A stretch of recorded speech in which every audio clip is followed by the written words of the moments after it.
Muy buenos días, les habla el doctor Roberto Murgas Torraza, pediatra neonatólogo ecocardiografista. Eh, Les voy a hablar un poco sobre la terapia de hipotermia neonatal, especialmente la terapia de hipotermia neonatal en los bebés que sufren de encefalopatía hipóxico-isquémica. Bueno, este es nuestro hospital, el hospital de la 24 de diciembre. Un placer para mí trabajar en este hospital que es chiquito y bonito y bien limpio y bien organizado. Así que es un placer para mí estar aquí. Los objetivos de la plática es conocer sobre las definiciones y sobre la encefalopatía hipóxico-isquémica.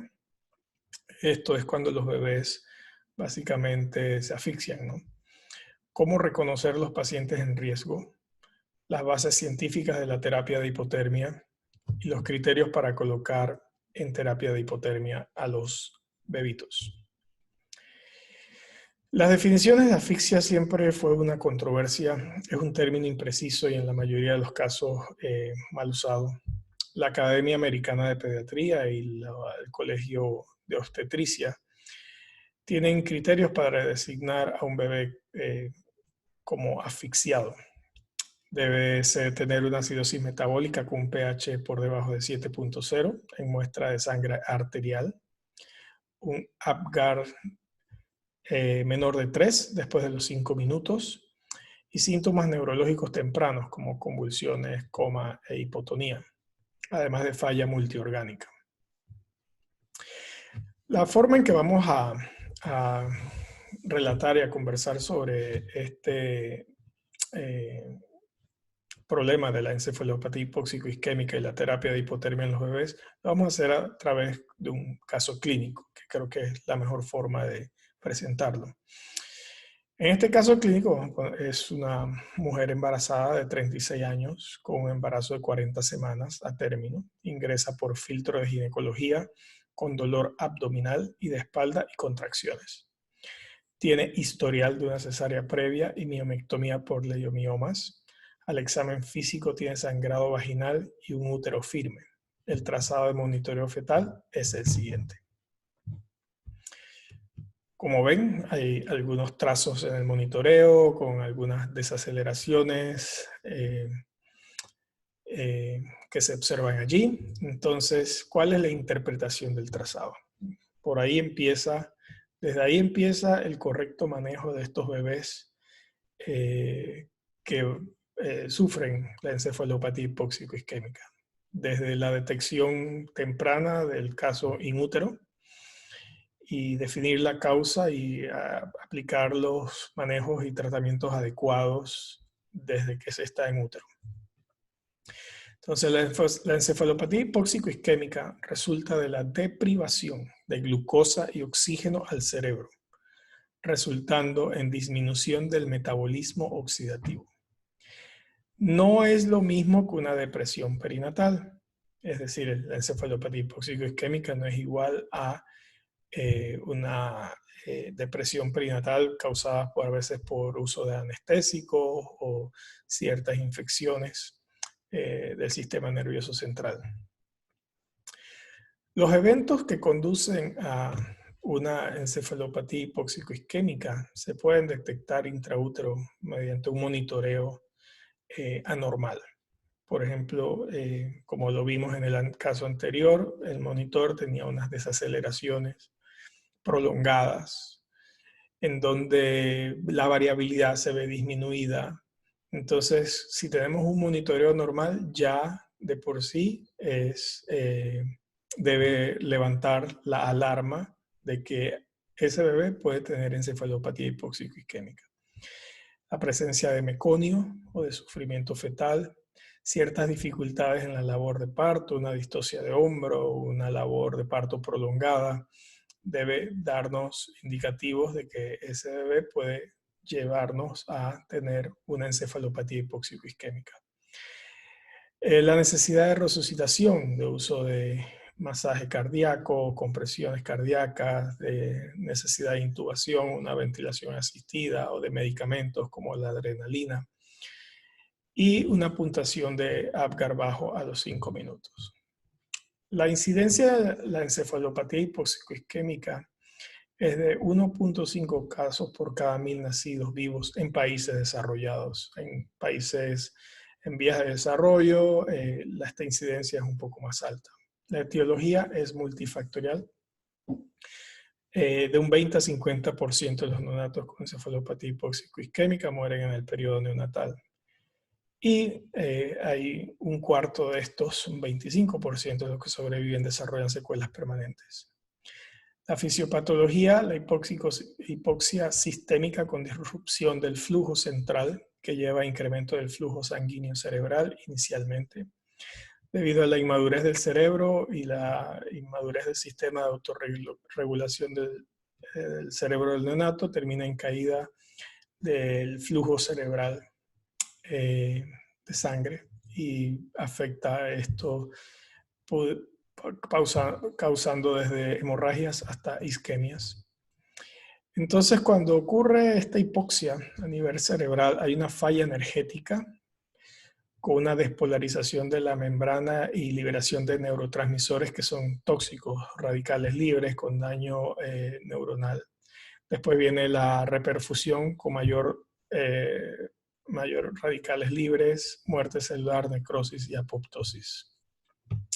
En la patogénesis de la lesión cerebral del bebé por hipoxia y que lleva encefalopatía hipoxicoisquémica, la terapia de hipotermia va dirigida a tratar de proteger durante esa falla secundaria. Inicialmente, cuando falta el oxígeno, hay una depresión aguda de energía. Estas son en los primeros minutos a horas. Y luego viene una fase latente que es variable, puede durar algunas horas. Y luego vienen las siguientes 24 horas la falla energética secundaria, que es donde más lesión y más daño se va a producir en el bebé. Y es donde más podemos actuar desde el punto de vista clínico nosotros, los pediatras y los neonatólogos. El bebé tiene un cerebro inmaduro y es muy susceptible, tiene aumentos de los requerimientos de metabolismo oxidativo, incremento del número de receptores de aminoácidos excitatorios, la regulación vascular es inmadura, la respuesta a la inflamación a veces puede ser exagerada y la respuesta inmadura al manejo de los radicales libres. Entonces, siguiendo con el caso clínico, tenemos un monitoreo alterado, compatible con desaceleraciones tardías. La paciente es llevada a cesárea de emergencia. El bebé está hipotónico, pálido y no respira. Se realizan las maniobras de resucitación por las guías de la NRP y la frecuencia cardíaca está por debajo de 50, lo cual es indicativo de dar compresiones cardíacas, ¿no? Entonces, en estos mecanismos compensatorios fetales se trata de preservar ciertos órganos. Entonces se ve principalmente afectado órganos como el riñón, los intestinos, el hígado, para tratar de llevar la sangre hacia el cerebro, las suprarrenales del corazón, tratando de mantener eso. Entonces, la fisiología cambia mucho en el bebé y ocurren las alteraciones. Al llevarse toda esta sangre, esta redistribución del flujo inicialmente hacia el cerebro, hay un aumento del flujo cerebral, lo que puede causar hemorragia.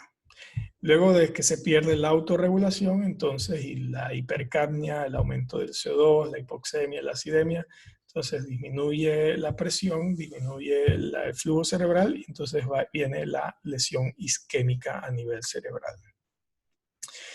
La fisiopatología, como va la muerte celular, la inflamación y todos los daños por radicales y por neurotransmisores excitatorios tóxicos para la célula cerebral, va desde las primeras horas, luego vienen la parte de falla secundaria, días, y la lesión continúa inclusive por semanas. En la falla secundaria de energía, el incremento marcado del lactato cerebral y disminución del fosfato de energía se ve. Y se puede ver, inclusive medir con la resonancia magnética cerebral y espectroscopía. Hay un segundo descenso del fosfato que ocurre en las siguientes 24 horas y se hace más marcado hacia las 48 horas. Como les decía, la lesión cerebral se puede ver en la resonancia magnética y cuando se ven las imágenes se ve la lesión a nivel de los ganglios basales principalmente, que es una área metabólicamente muy activa en el cerebro y es una de las más afectadas. También se ve las lesiones a nivel de la sustancia blanca. No vamos a ahondar mucho en esto porque no es hablar mucho de la fisiopatología. Los diferentes vasos cortos y largos a nivel de la sustancia blanca van a producir lesiones ya sea hemorrágicas o isquémicas y pueden darnos lo que llamamos la leucomalacia periventricular. Principalmente en los bebés un poco más prematuros se ve mucho esto. En la encefalopatía hipopsicoisquémica en el intraparto, los que son la parte aguda tienen más unas lesiones de tipo ganglios basales, usualmente requieren resucitación vigorosa, tienen todo el cuadro clínico bien manifiesto y el antecedente, la historia. Sin embargo, hay que diferenciar de las lesiones subagudas, que son bebés que tienen buen Apgar, no han requerido resucitación o ningún esfuerzo extraordinario al nacimiento, tienen buen Apgar, como decimos, pero estos bebés presentan unas lesiones un poco más corticales, ya no tanto en los ganglios basales, y son usualmente problemas que se dan in útero antes del nacimiento. En la encefalopatía hipopsicoisquémica, si es leve, la recuperación es de 3 a 4 días, moderadas hay un 10% de mortalidad, con un 30 a 50% de compromiso de neurodesarrollo, y en la severa hay unas secuelas hasta de 60% o más. La resonancia magnética se usa mucho para ver si para inclusive dar pronósticos si la rama posterior de la cápsula interna no tiene buena mielinización, es un criterio de pobre pronóstico. Y bueno, la espectroscopía lo que se usa son los marcadores del NAA, que es como un marcador de salud neuronal. Y si está alto ese pico, el NAA, quiere decir que estamos saludables a nivel neuronal, y si por el contrario en la fase aguda ese pico se disminuye de tamaño y luego se eleva demasiado el lactato, entonces quiere decir que hay una falla oxidativa, una falla energética y hubo una hipoxia con daño neuronal. Más de lo mismo. En resumen, la cascada de lesión cerebral, una disminución energética de ATP con incremento de neurotransmisores tóxicos como el glutamato, calcio y radicales libres. La lesión evoluciona al pasar el tiempo y los patrones de lesión dependen del estadio de maduración del cerebro. Definitivamente los bebés a términos tienen más afectación en los ganglios basales y la zona intervascular, mientras que en los que son prematuros hay más lesiones en sustancia blanca y periventricular. Siguiendo con el caso, el paciente, este caso clínico, el paciente nace, requiere CPAP Apgar de 3 al primer minuto, 5 a los 5 minutos y 7 a los 10 minutos, trasladado a sala en CPAP, que es un modo no invasivo de ventilación, y una FIO2 del 40%. La gasometría tiene un pH 7.15, con un peso de 50, un bicarbonato de 15 y un déficit de base de -12. Clínicamente, aunque inicialmente estaba hipotónico, ahora ya se mueve espontáneamente, brazos y piernas, hace bicicleta y llora. Hay un chupeteo de los labios y no tiene reflejo de arqueo y la succión está presente. Entonces, son casos que, por ejemplo, un poco más sutiles, en donde eh, hay que tener una alta sospecha también desde el punto de vista de la parte clínica, porque ya eh, se ha estudiado y hay varios reportes en donde los pacientes muchas veces clínicamente no son puramente, por ejemplo, una encefalopatía hispóxico-isquémica leve o puramente una encefalopatía hipoxico-isquémica moderada, sino que se cruzan entre estadios y evolucionan.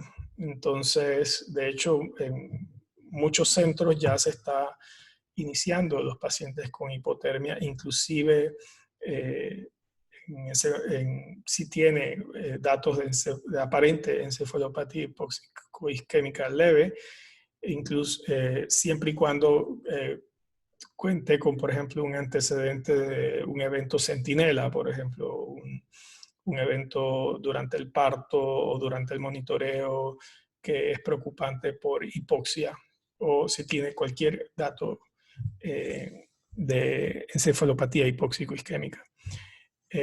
Definitivamente, si presenta convulsiones, es básicamente un criterio que lo va a enrolar o reclutar para hipotermia. En este caso, el paciente amerita resucitación vigorosa, intubación, compresiones cardíacas, epinefrina, o sea, todos los datos de eventos centinelas con el Apgar alterado, y presenta una clínica estuporosa, letárgico. Estos son casos clásicos en donde si el paciente no se mueve o se mueve poco y tuvo un evento centinela con historia de reanimación y de uso de medicamentos y compresiones cardíacas, definitivamente aplica para terapia de hipotermia, ¿no? La terapia de enfriamiento corporal, vamos a hablar un poquito de eso. La hipotermia en la caja del Seguro Social. El primer bebé lo colocamos en terapia de hipotermia corporal total en el país con el sistema Blanquetrol en abril del 2014. El cual estuvo intubado, tuvo todo el evento centinela en la clínica. Nosotros desarrollamos las guías. Estas guías las vamos a estar actualizando porque realmente los criterios se han flexibilizado un poco más, pero los criterios en general es que si tienen un bebé con una edad gestacional igual o mayor a 35 semanas de gestación, con 6 horas o menos desde que ocurrió el evento centinela o el evento hipóxico, ¿no? Y cumple criterios fisiológicos, por ejemplo, una gasometría arterial alterada con cualquiera de las siguientes alteraciones, con un pH menor de 7 o un déficit de base igual o mayor a menos 16, o si tiene una gasometría con un evento igual centinela, un evento perinatal agudo, con un pH de 7 a 7,15 y un déficit de base de 10 a 16, asociado a estos eventos perinatal agudo como desprendimiento de placenta, prolapso de cordón, monitoreo fetal muy alterado, con desaceleraciones tardías o patrones sinusoidales o bradicardias y o sin variabilidad. Cualquiera de estos y cualquiera de este criterio, ya sea que sea un Apgar menor de 5 a los 10 minutos o necesidad de ventilación mecánica, cumple el criterio fisiológico para ser enrolado dentro de la terapia de hipotermia. Y si presenta datos clínicos como convulsiones o criterios de encefalopatía moderada severa, como haciendo la salvedad, que hay muchas cosas que se mezclan entre leve a moderado, ¿no? Entre un estadio 1-2. Y más que todo, si presenta convulsiones, ya cumple con un criterio para enrolarse dentro de una terapia de hipotermia neonatal. Esta es la escala de Sarnat.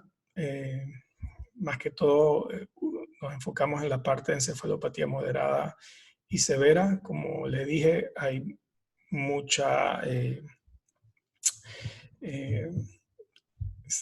muchos casos que no son 100% leve o moderadas y se pasan entre las escalas muchas veces no es tan fácil, al menos que el bebé esté severamente asfixiado, a veces no es tan fácil simplemente ponerlo, pero bueno, se pone este puntaje y si hay la duda y el antecedente del evento centinela y ciertos criterios fisiológicos y el antecedente sobre todo, las mayorías de centros están haciendo la terapia de hipotermia, más que todo por lo sombrío del pronóstico si no se realiza esta terapia y se deja sin tratar a un paciente que haya tenido un periodo de hipoxia y encefalopatía hipóxico-isquémica.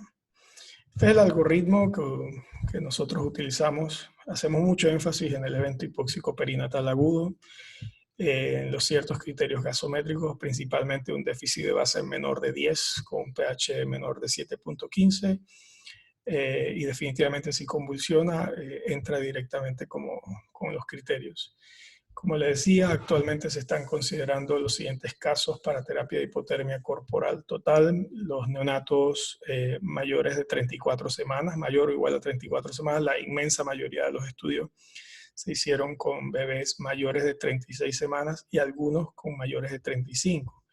Pero ya cada vez se van flexibilizando un poco más los criterios y ya algunos están haciéndolo con bebés mayores de 34 semanas. Y se está flexibilizando el número de horas, ya no es tan estricto lo de las 6 horas, ya muchos centros están haciendo hasta las 12 horas y hay estudios, algunos que los están estudiando hasta las 24 horas. Y siempre recalcando si hay un evento centinela con un Apgar menor de 5 y o un Apgar menor de 5 o reanimación prolongada con compresiones de tórax y o intubación o ventilación de máscara prolongada de por lo menos 10 minutos y los criterios de gasométricos con un pH menor de 7.1 o un déficit de base menor de 10 cumple entonces los criterios, eso con un examen neurológico anormal o convulsiones, cumple los criterios entonces para realizar la terapia de hipotermia neonatal. Siempre nosotros tratamos es bien importante, de monitorear a estos bebés. Hay patrones electroencefalográficos, hay una cosa que se llama electroencefalograma de amplitud integrada y que nos da los patrones. Y los patrones definitivamente que son de mal pronóstico es lo que se conoce como burst suppression o una línea flat o inactiva dentro del trazado de el electroencefalograma. Es de mal pronóstico, mientras que los que tienen trazos continuos o discontinuos o que recuperan dichos trazos en los primeros días es un criterio de buen pronóstico. Y bueno, ahí están los diferentes patrones y lo que significaría patrones continuos y discontinuos son más o menos normales. Ya cuando hay burst suppression o bajo voltaje, ya viene a ser trazos que están moderadamente anormales. Y bueno, y cuando ya tiene un trazo isoeléctrico o de muy mal voltaje, bajo voltaje o el patrón de burst suppression prolongado sin recuperar un patrón continuo o discontinuo, significa un problema severo anormal dentro del cerebro. Este es nuestro bebé, ya después de que salió de la hipotermia y salió a su casa succionando bien y bueno, hemos puesto ya muchos bebés en terapia de hipotermia y creo que eso ha logrado salvar muchas vidas y hacer ciudadanos productivos, ¿no? Recordar que la terapia de hipotermia lo que hace es que reduce la liberación o los daños causados por la liberación de neurotransmisores tóxicos para la célula cerebral, la neurona, como el glutamato, la lesión por radicales libres, la disrupción o edema de la barrera hematoencefálica y reduce el metabolismo cerebral inhibe la apoptosis cerebral, permitiendo al cerebro recuperarse. De la espectroscopía, que sí logramos hacer en aquel entonces, sí logramos que nos hicieran la espectroscopía para ver la recuperación y ven el pico, el pico ese que está hacia la derecha, del NAA alto, sin pico de lactato, lo cual significa que este bebé tenía un excelente pronóstico neurológico. Hay ciertas complicaciones y problemas asociados con la hipotermia. El sangrado es uno. Bradicardia, si es severa, puede llevar a problemas, aunque es normal que la frecuencia cardíaca baje hasta 80 o se mantenga entre 90 y 100. De hecho, una frecuencia cardíaca más alta de eso más bien significa que debe haber algún otro problema, usualmente una infección o una hipovolemia o algo que debe buscarse y resolver, ¿no? Hay otras lesiones que se presentan en la piel. Esta es la necrosis de la grasa subcutánea. Es muy dolorosa, los bebés lloran muchísimo y son clásicos de la terapia de hipotermia y producen hipercalcemia también en los bebés. Y el tratamiento es hidratación, diurética y seguimiento, porque esto a veces ocurre 2-3 semanas después. Algo de los estudios sobre hipotermia en neonatos que se han hecho y donde se muestra que, bueno, que definitivamente favorece la terapia de hipotermia a los diferentes outcomes de incapacidad o lesiones cerebrales mayores del neurodesarrollo, parálisis cerebral y muerte, ¿no? En conclusiones, la encefalopatía hipóxico-isquémica se trata con una terapia de hipotermia neonatal y es actualmente considerada estándar y debe ofrecerse a los neonatos que cumplan con los criterios de iniciar hipotermia. Es una terapia segura y con muy buenos resultados en los pacientes con encefalopatía hipóxico-isquémica, especialmente moderada severa, aunque ya ahora se incluye más, cada vez más, aquellos que aparentemente son leves, porque como ya hemos dicho, la encefalopatía hipóxico-isquémica leve tiene a veces muchas características que cruzan hacia el lado de moderadas y aparentemente los leves no son tan leves, especialmente cuando ha habido un evento que se considera centinela o bastante catastrófico y son esos bebés que aparentemente están bien, pero luego de unos días comienzan a convulsionar y a tener problemas y a echar para atrás por la lesión secundaria, ¿no? El fallo energético secundario. Se encuentra actualmente disponible en Panamá, en la Caja del Seguro Social. Y bueno, recuerden que tienen 6 horas para referirnos al paciente. Es lo ideal, pero yo diría que inclusive aquellos pacientes que están dentro de las primeras 12 horas, consideren igual enviarlos. Pero la idea es que realmente entren dentro de las primeras 6 horas, que es lo que tenemos la evidencia firme de los estudios, aunque ya sabemos que hay reportes y estudios y prácticas que se están dando que inclusive lo están usando a las 12 y 24 horas. Así que siempre podemos incluso considerar en casos individuales manejo de pacientes para darle el beneficio y el mejor beneficio que pueda tener el bebé, ¿no? Y bueno, con esto termino y muchas gracias por su atención. Cualquier pregunta a las órdenes, mi correo es rmurgas@yahoo.com y espero les haya gustado la charla. Saludos.